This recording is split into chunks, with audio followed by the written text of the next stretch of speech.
Halo teman-teman, selamat datang kembali di channel Realitas Rasional.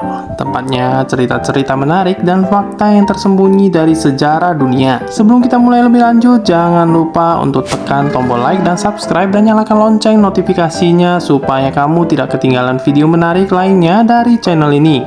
Oke, kalau sudah, sekarang kita mulai pertanyaannya. Siapa sih sebenarnya penemu telepon yang sesungguhnya? Apakah benar Alexander Graham Bell seperti yang selama ini kita ketahui? Atau ada sosok lain yang mungkin selama ini terlupakan oleh sejarah? Nah, maka dari itu, untuk kali ini akan kita kupas tuntas kisah menakjubkan di balik penemuan salah satu alat komunikasi yang paling penting di dunia, telepon. Telepon, benda kecil yang kini selalu kita genggam itu ternyata punya sejarah yang panjang dan penuh dengan kontroversi. Nama Alexander Graham Bell ini pastinya sudah tidak asing bagi kalian. Beliau sering disebut sebagai penemu telepon.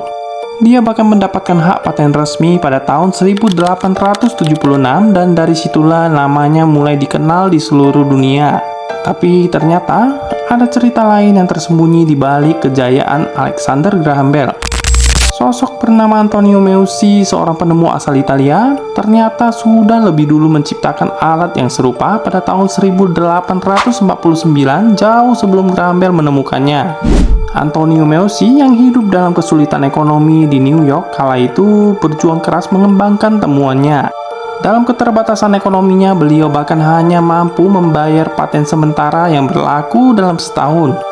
Sayangnya karena tidak mempunyai biaya untuk memperpanjang, paten itu pun kadaluarsa. Dan dari sinilah tragedi itu dimulai. Meucci pernah mencoba mengajukan ide penemuannya ke Western Union, sebuah perusahaan besar telegraf.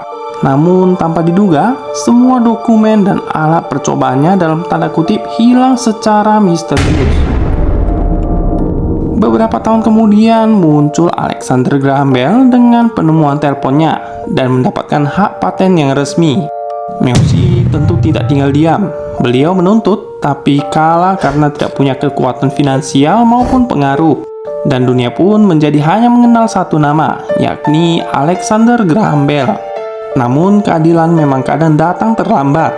Pada tahun 2002, akhirnya Kongres Amerika Serikat secara resmi mengakui Antonio Meucci sebagai penemu telepon yang sebenarnya.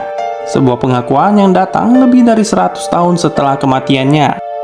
Jadi kamu bisa bayangkan, selama lebih dari satu abad, nama seorang jenius miskin ini hampir hilang dari sejarah dunia hanya karena faktor uang dan kekuasaan. Jadi teman-teman, dari kisah ini kita bisa belajar satu hal penting, bahwa kebenaran mungkin bisa tertunda, tapi tidak akan selamanya tersembunyi. Dan bahwa perjuangan walaupun tidak langsung diakui, tetap punya arti besar bagi masa depan. Kalau hari ini kamu sedang berjuang dan mungkin belum ada yang melihat, mungkin suatu hari nanti dunia akan tahu hasil dari kerja kerasmu. Terima kasih sudah menonton video ini sampai habis. Kalau kamu suka konten seperti ini, jangan lupa klik like, subscribe, dan share video ini ke teman-teman kamu biar makin banyak yang tahu tentang kisah luar biasa dari Antonio Meucci. Sampai jumpa di video berikutnya. Tetap semangat, tetap haus akan pengetahuan, dan seperti biasa, stay curious and stay inspired.